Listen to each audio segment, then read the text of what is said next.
Je suis venue jusqu'ici dans cette forêt pour eux. Tu crois que je vais les donner à une vieille mendiante sale? Musique, une belle princesse gifla une vieille mendiante qui lui demandait une seule mangue. Mais cette vieille femme était un esprit.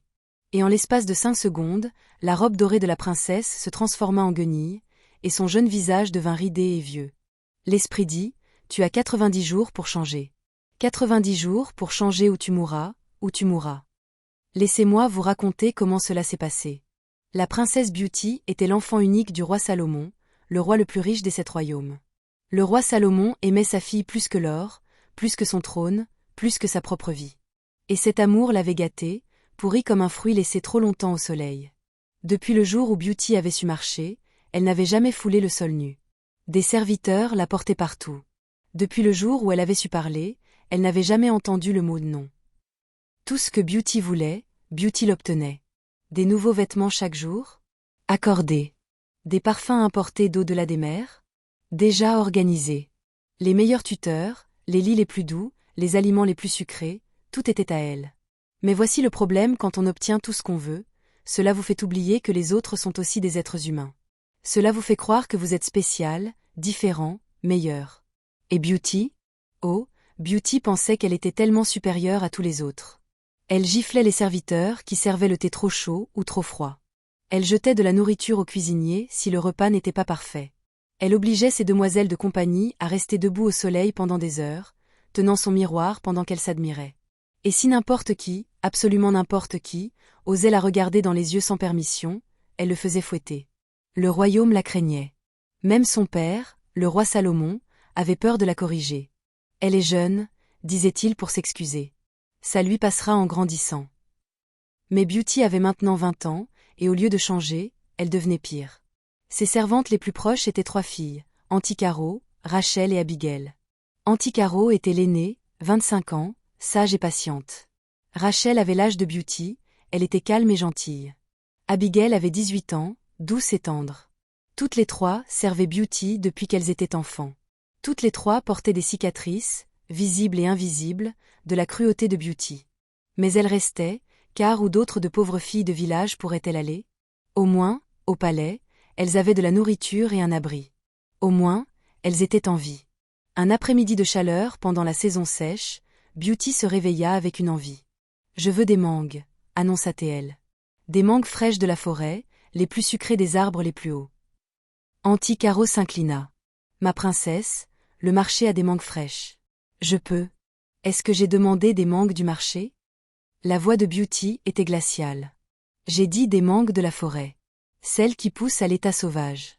Elles ont meilleur goût. Maintenant, préparez mes vêtements de voyage. Nous allons à la forêt. » Les 3 servantes échangèrent des regards inquiets. La forêt était une terre sacrée. Les anciens disaient que des esprits y vivaient. Ils disaient, vous devez montrer du respect dans la forêt. Faites preuve d'humilité. Mais comment dire à une princesse qui n'a jamais montré d'humilité de sa vie qu'elle doit commencer maintenant? On ne le fait pas. On prie simplement pour que rien de mal n'arrive. Elles auraient dû prier plus fort. La forêt était profonde, verte et vibrante de sons, les oiseaux qui chantaient, les feuilles qui bruissaient. Quelque part au loin, une rivière coulait. Beauty marchait en tête, sa robe dorée brillant dans la lumière filtrée du soleil, ses pantoufles de soie effleurant à peine le sol. Derrière elle, Anticaro, Rachel et Abigail portaient des paniers, leurs simples robes de tissu déjà tachées de sueur. Là, désigna Beauty vers un manguier massif, ses branches lourdes de fruits dorés et mûrs. Ce sont celles-là que je veux, les plus grosses, les plus mûres. Allez, grimpez et ramassez-les pour moi. Anticaro leva les yeux vers l'arbre. Il était grand, très grand, et les meilleures mangues étaient tout en haut. Ma princesse, peut-être devrions-nous cueillir sur les branches inférieures. Celles-ci sont encore bonnes. Je veux celles du haut. Beauty tapa du pied. Es-tu sourde ou juste stupide? Anticaro baissa la tête. Oui, ma princesse. Elle commença à grimper, Rachel et Abigail l'aidant d'en bas. Cela prit du temps. Les branches étaient glissantes, mais lentement, avec précaution, elles cueillirent les mangues que Beauty voulait. Dorées, parfaites, lourdes de sucre. Elles remplirent 3 paniers. Beauty inspecta chaque mangue comme un juge examinant des criminels. Tache. Celle-ci a une tache. Jetez-la. Celle-ci est trop petite. Celle-là, elle fut interrompue par une voix. S'il vous plaît, jeune sœur, puis-je avoir juste une mangue? Tout le monde se figea. Elles se retournèrent et virent une vieille femme debout, à la lisière de la clairière. Elle était mince, très mince. Ses vêtements étaient déchirés et sales. Son visage était ridé comme du cuir séché. Ses yeux étaient voilés par l'âge. Elle s'appuyait sur un bâton, sa main tremblant alors qu'elle désignait le panier. « Juste une mangue », répéta la vieille femme, sa voix faible. « J'ai si faim. Je n'ai pas mangé depuis 2 jours. Juste une, s'il vous plaît. » Anticaro tendit immédiatement une mangue. « Maman, tenez, prenez. Arrêtez. » La voix de Beauty claqua comme un fouet. Elle s'interposa entre Anticaro et la vieille femme, le visage tordu par le dégoût. « Ne t'avise pas de donner mes mangues à cette mendiante. » Les yeux de la vieille femme, bien que voilés, se fixèrent sur Beauty. « Jeune sœur, je ne demande pas grand-chose. Juste une mangue. J'ai faim. » « Faim ?» Beauty rit. Un rire cruel et froid. « C'est ton problème. Je suis venue jusqu'ici dans cette forêt pour elle. Ces mangues sont à moi. Je suis venue jusqu'ici dans cette forêt pour elle. Tu crois que je vais les donner à une vieille mendiante sale? Regarde-toi. Tu es dégoûtante. Tes vêtements sont des guenilles. Tu sens mauvais. Comment oses-tu seulement m'adresser la parole? Comment oses-tu me regarder avec ces yeux immondes? Beauty, s'il te plaît, murmura Abigail en touchant le bras de la princesse. C'est juste une mangue. Nous en avons tellement. J'ai dit non. Beauty se tourna vers la vieille femme, le visage contracté par la rage. Pars. Ôte-toi de ma vue, avant que je ne te fasse fouetter pour avoir importuné la royauté. La vieille femme ne bougea pas. Elle resta plantée là, regardant Beauty de ses yeux embrumés. Ainsi, tu ne me donneras même pas une seule mangue. Es-tu sourde en plus d'être sale? J'ai dit non, pas une seule. Pas même un morceau. Celles-ci sont à moi. Très bien, dit doucement la vieille femme. Si c'est là ta réponse finale. Ça l'est. Maintenant, dégage. Et alors, dans un moment de cruauté pure et irréfléchie, Beauty fit quelque chose qui allait changer sa vie à jamais. Elle leva la main et gifla la vieille femme au visage.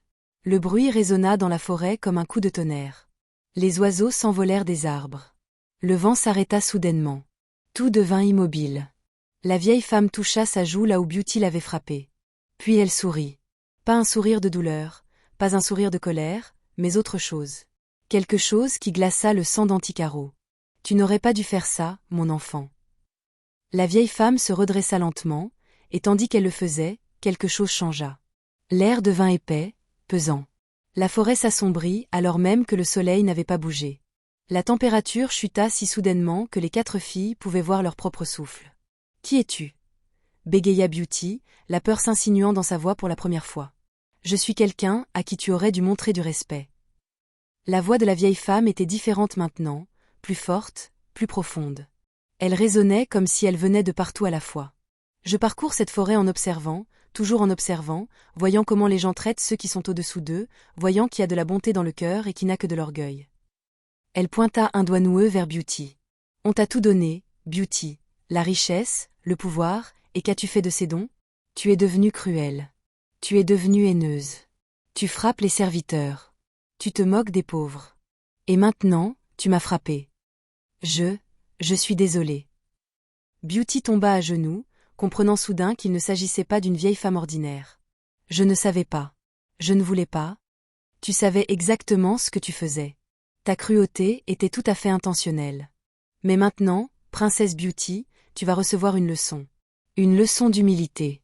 Une leçon sur ce que signifie être impuissante, être laide, être vieille, être la chose que tu méprises le plus. » La vieille femme leva son bâton de marche. « À partir de cet instant, tes beaux vêtements deviendront des guenilles.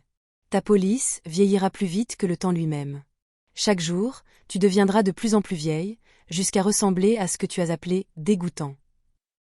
Non, s'il vous plaît. » Beauty tendit la main, mais la vieille femme recula. « Il n'y a qu'un seul moyen de briser cette malédiction. Tu dois me retrouver. Tu dois présenter des excuses. Pas avec ta bouche, mais avec ton cœur.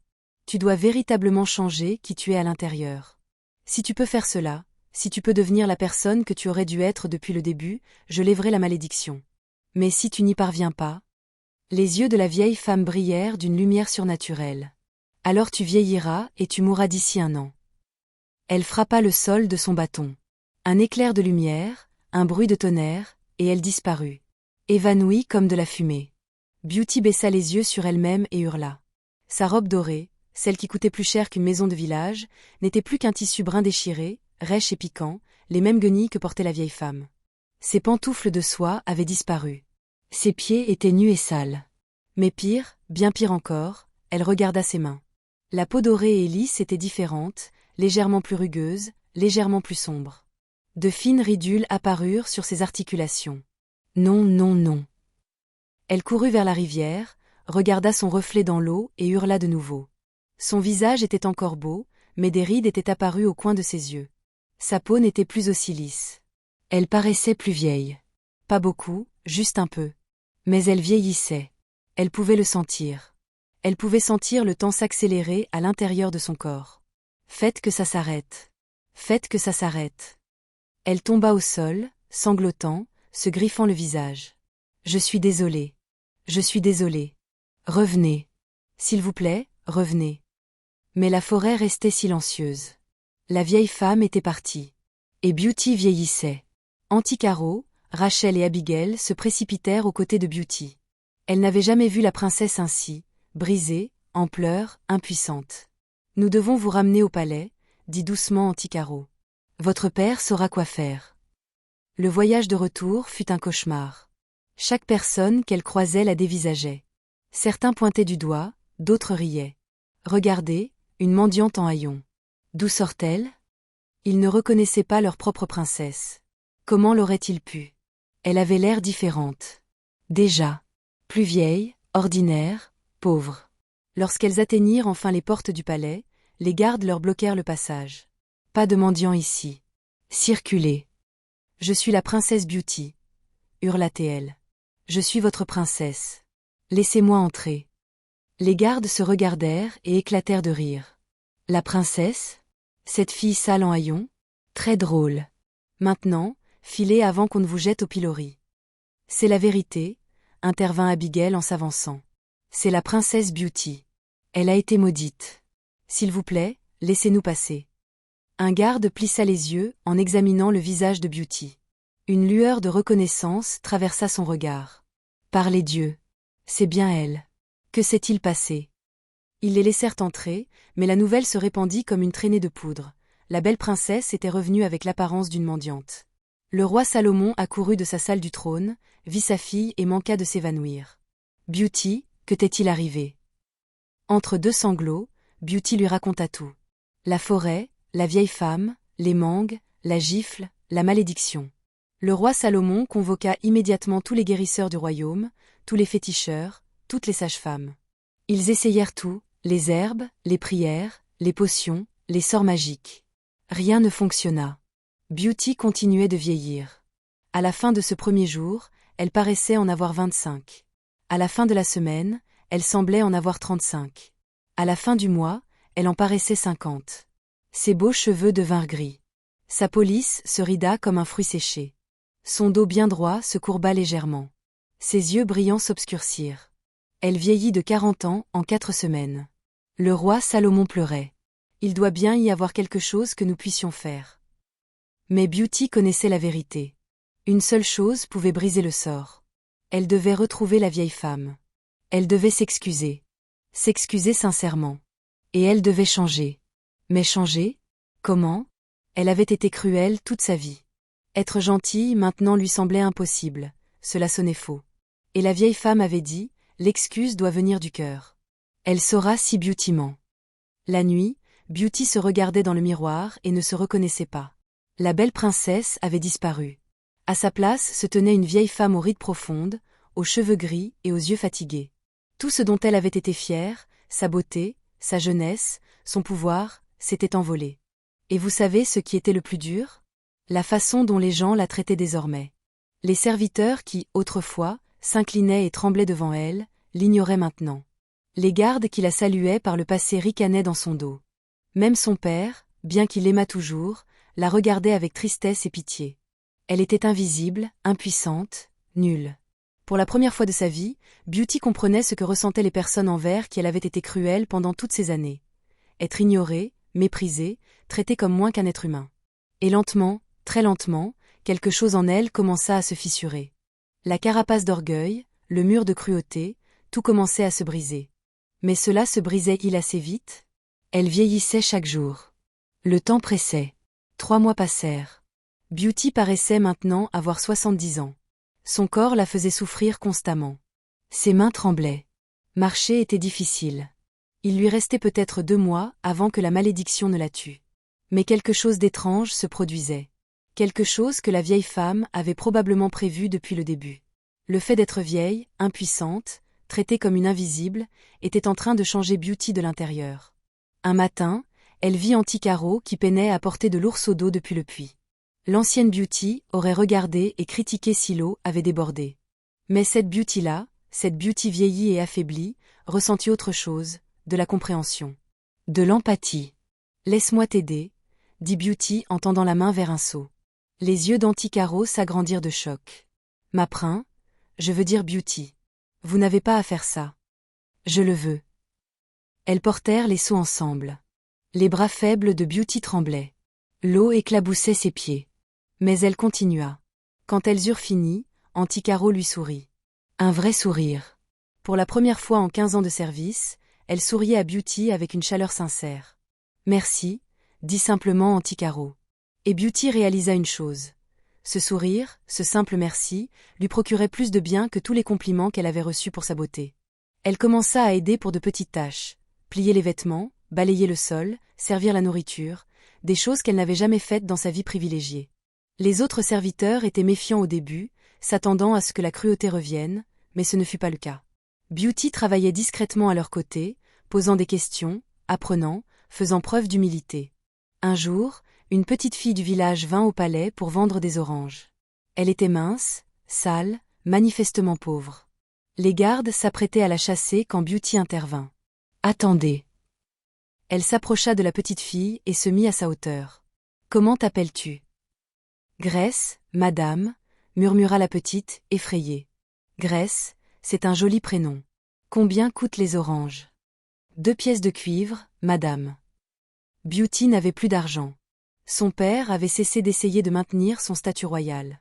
Mais Anticaro lui glissa des pièces dans la main.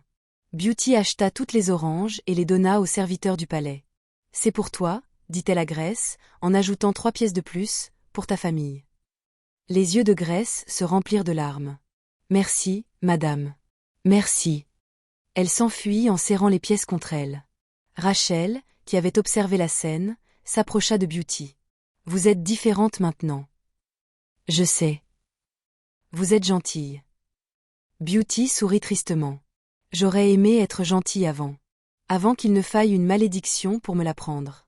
Avant d'avoir blessé tant de gens. » Elle regarda Rachel, fixa la cicatrice sur son bras datant du jour où Beauty lui avait jeté du thé brûlant des années auparavant. « Je suis désolée, Rachel, pour tout.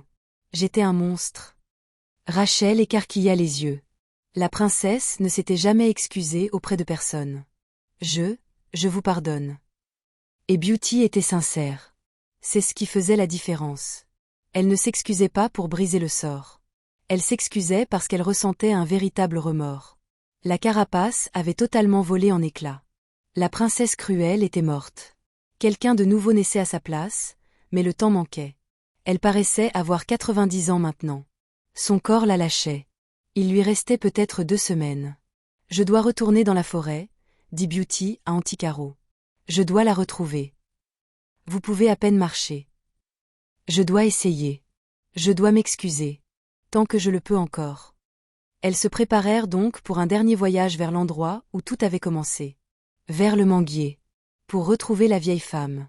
Pour sauver la vie de Beauty ou mourir en essayant. Le trajet vers la forêt manqua de tuer Beauty. Chaque pas était une agonie.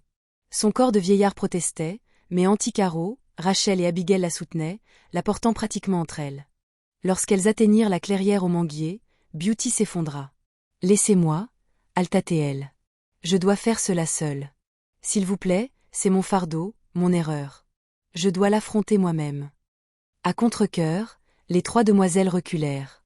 Beauty rampa jusqu'au pied du manguier et s'assit là, le dos contre le tronc, luttant pour respirer. Elle regarda ses mains ridées, sentit son rythme cardiaque faiblir et comprit qu'il ne lui restait plus beaucoup de temps. « S'il vous plaît, appelait-elle la forêt vide. S'il vous plaît, si vous m'entendez, revenez. J'ai besoin de vous parler. » Silence.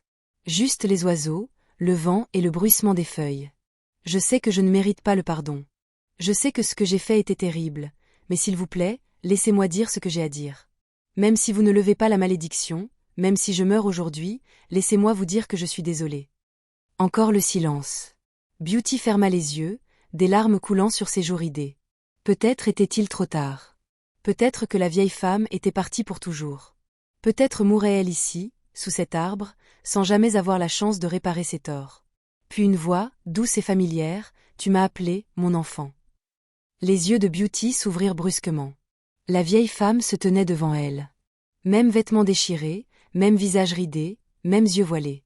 Beauty essaya de se lever, mais n'y parvint pas. Son corps était trop faible. « Je suis désolée, » chuchota Beauty. « Je suis tellement désolée. » « Tu as déjà dit cela, quand je t'ai maudite pour la première fois. Mais tu n'étais pas désolée alors. Tu avais juste peur. » « Je sais. Vous aviez raison. J'étais seulement désolée d'avoir été prise. Seulement désolée des conséquences. Mais maintenant... » Beauty leva les yeux vers la vieille femme avec des larmes sincères, un remords véritable. « Maintenant, je comprends. Je comprends ce que j'ai fait. Pas seulement à vous, mais à tout le monde. Toute ma vie, j'ai été cruelle. J'ai blessé les gens parce que je le pouvais, parce que je pensais qu'être de sang royal me rendait spécial, meilleur. Mais ce n'était pas le cas. Cela faisait juste de moi un monstre avec une couronne. » La vieille femme pencha la tête, étudiant Beauty de ses yeux mystérieux. « Qu'est-ce qui a changé ? » « Être impuissante m'a changé. Être vieille, être invisible, ressentir ce qu'il ressentait. Tous ces gens que j'ai blessés, je les comprends maintenant. Et je suis tellement, tellement désolée. Pas parce que je veux que vous leviez la malédiction. Je mérite cette malédiction. Je mérite de mourir vieille, laide et seule. Je suis désolée parce que vous aviez raison. J'étais une personne terrible. Et même si je meurs aujourd'hui, j'ai besoin que vous sachiez que j'ai changé. Je suis devenue celle que j'aurais dû être depuis le début. Et je suis reconnaissante que vous vous soyez assez soucié de moi pour m'enseigner cela, même si la leçon me tue. » La vieille femme resta silencieuse un long, très long moment. Puis elle sourit. Pas le sourire mystérieux de la dernière fois, mais un sourire sincère et chaleureux. « Tu as bien appris, mon enfant. » Elle toucha la tête de Beauty de sa main noueuse. Une chaleur inonda le corps de Beauty. Une chaleur incroyable. Ses rides commencèrent à se lisser. Ses cheveux gris foncèrent, son dos voûté se redressa. Les années tombèrent comme des feuilles mortes. Elle était à nouveau jeune, non seulement de corps, mais aussi d'esprit. Mais quelque chose était différent.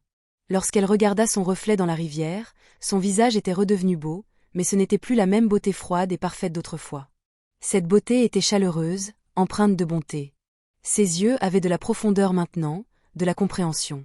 Elle ressemblait à quelqu'un qui avait souffert et survécu, quelqu'un qui avait appris. « Merci. Merci, » murmura Beauty. « Merci pour la leçon, pour cette seconde chance. » La vieille femme hocha la tête. « Utilise-la sagement. Souviens-toi de ce que tu as appris. Souviens-toi de ce que l'on ressent quand on est impuissante et ne redevient jamais, plus jamais cette fille cruelle. » « Je ne le ferai pas.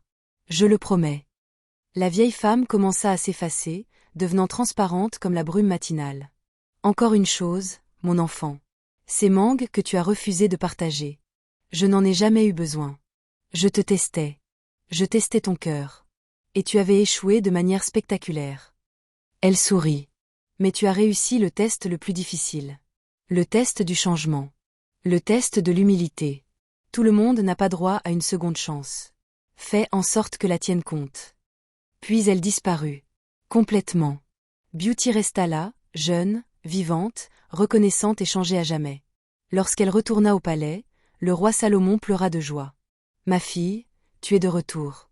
Tu es redevenue belle. »« Non, papa, » dit doucement Beauty. « Je ne suis pas redevenue belle. Je suis belle pour la première fois. Avant, j'étais juste jolie à l'extérieur. » Elle toucha son cœur. « Maintenant, j'essaie d'être belle ici aussi. » Elle rassembla tous les serviteurs du palais, tous ceux qu'elle avait blessés, et s'excusa auprès de chacun d'eux personnellement. Elle demanda leur pardon. Certains pardonnèrent immédiatement. Pour d'autres, cela prit du temps, mais elle attendit patiemment, acceptant que le pardon soit un cadeau et non un droit. Elle lança des programmes pour aider les pauvres, construisit des écoles, ouvrit les cuisines du palais pour nourrir les enfants affamés. Chaque jour, elle s'efforçait d'être meilleure, d'être gentille, de se souvenir de la leçon que la vieille femme lui avait apprise. Des années plus tard, après le décès du roi Salomon, elle était connue dans tout le pays, non pour sa beauté, mais pour sa bonté, pour son humilité, pour la façon dont elle traitait tout le monde, du plus riche marchand au plus pauvre mendiant, avec un respect égal. Et parfois, lors de matinées paisibles, elle marchait vers la forêt avec des paniers de mangue et les laissait au pied de cet arbre pour quiconque avait faim, pour quiconque en avait besoin, en guise de rappel et de remerciement, car elle avait appris la plus grande des leçons. La vraie beauté n'est pas dans votre visage, vos vêtements ou votre pouvoir. La vraie beauté réside dans la façon dont vous traitez les gens quand vous n'avez rien à gagner à être gentil. La vraie beauté réside dans le choix d'être bon quand personne ne regarde. La vraie beauté réside dans l'humilité d'admettre ses torts et le courage de changer. Et ce genre de beauté-là ne vieillit jamais. Ce genre-là ne se fane jamais. Ce genre-là dure éternellement. Fin. Leçon morale. L'orgueil et la cruauté vous maudiront plus vite que n'importe quel esprit. Mais le vrai changement, la véritable humilité et le remords sincère ont le pouvoir de briser n'importe quelle malédiction et de transformer un monstre en héros. La question n'est jamais de savoir si vous avez fait des erreurs, mais si vous en avez tiré des enseignements. Abonnez-vous pour plus d'histoires où l'orgueilleux apprend l'humilité et où les secondes chances changent des vies pour toujours. Avez-vous aimé cette histoire? Faites-nous savoir depuis quel endroit vous nous regardez. N'oubliez pas de vous abonner à cette chaîne. Merci beaucoup d'avoir regardé. Oh, quelle journée magique dans ce bosquet. J'adore danser ici, si légère et libre avec. Oh, mangue si belle. Je chante avec joie et éclat. Danser et tourner. Le monde est à nous, à partager.